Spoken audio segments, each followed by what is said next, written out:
Hello and good evening or good afternoon on the eve of Imbolc.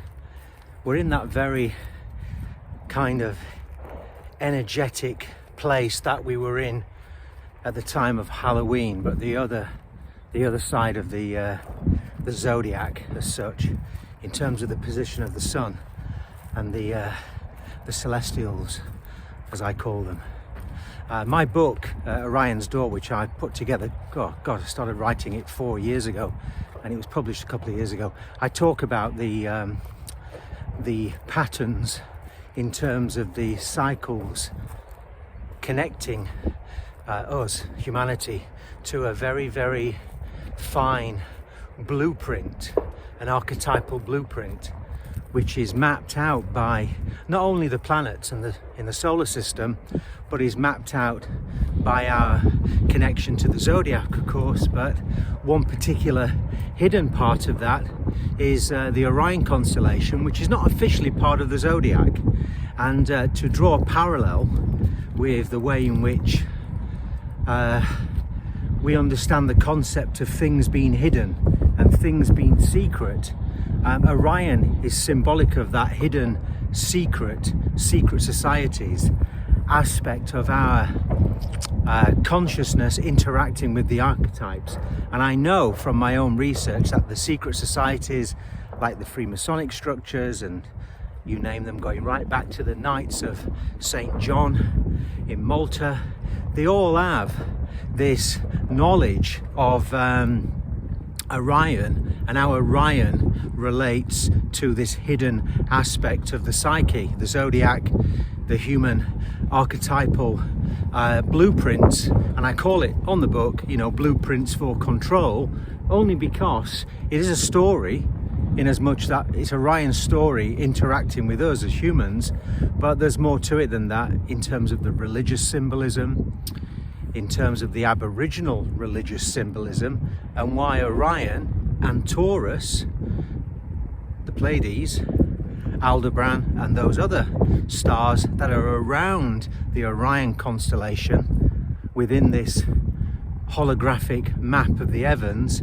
are important to the tussle between what we would transcribe in our reality as good and evil, duality, dualism, all those things that have influenced all the different philosophies and cultures on the earth right back to ancient times, which is probably why there is such a thing as the Orion correlation, and why all these experts, these authors like Hancock and Baval and all the others that wrote these best-selling books over the last 3 decades talk about pyramids aligning with Orion.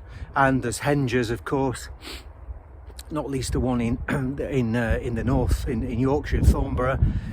There's talk of Stonehenge aligning with Orion, and the most obvious one, if you look closely enough, and I mention it in the book, is the Hopi Indian, the Hopi Orion worshipping cultures of the 3 mesas, the 3 stars, that have put their cultural townships, mesas, in alignment with their god, or their Jesus-like, John the Baptist-like figure they call Massawa. And there's much more to that story than I can cover in a little walk across the fields. But I mention it because we're actually in that period now where on the 1st of February, in the pagan sense, where Orion is reaching its highest point. It's been climbing since Halloween. It's been climbing officially since it raised its head above the horizon at the time of John the Baptist's symbolic birth, which is the 21st of June. And as we got to the Orion's door point, where Halloween was into play with us in terms of the zodiac, we went into that period where the veil was very thin as we head towards what the Hopi and the Lakota Indians call the Winter Maker, which is the hand of Kunu, the hand of the warrior, the hand of Orion. As we move now into the point where winter is fully upon us, but in the pagan sense it was also the birthing period. So it was the time when we talked about the second womb and the earth womb, St. Bridget in Ireland, the goddess, an interrelationship between what was above and what was below, and all the other stuff you can look up. So Orion now is at its kind of highest point and about to wane, about to go the other way, in the northern hemisphere I'm talking about.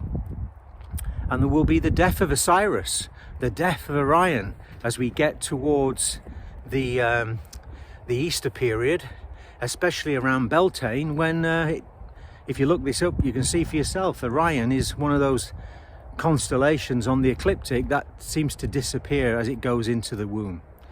So I'm just giving you a taste of what's in the book. There's much more besides, tons of symbolism and understanding of the archetypes as I researched them for years and years and knitted together different strands of the same story, because Orion is an important focus for all of our corporate, religious, political, secret society based structures, and has been since the dawn of civilization. Anyway, happy in bulk. See you at the other side.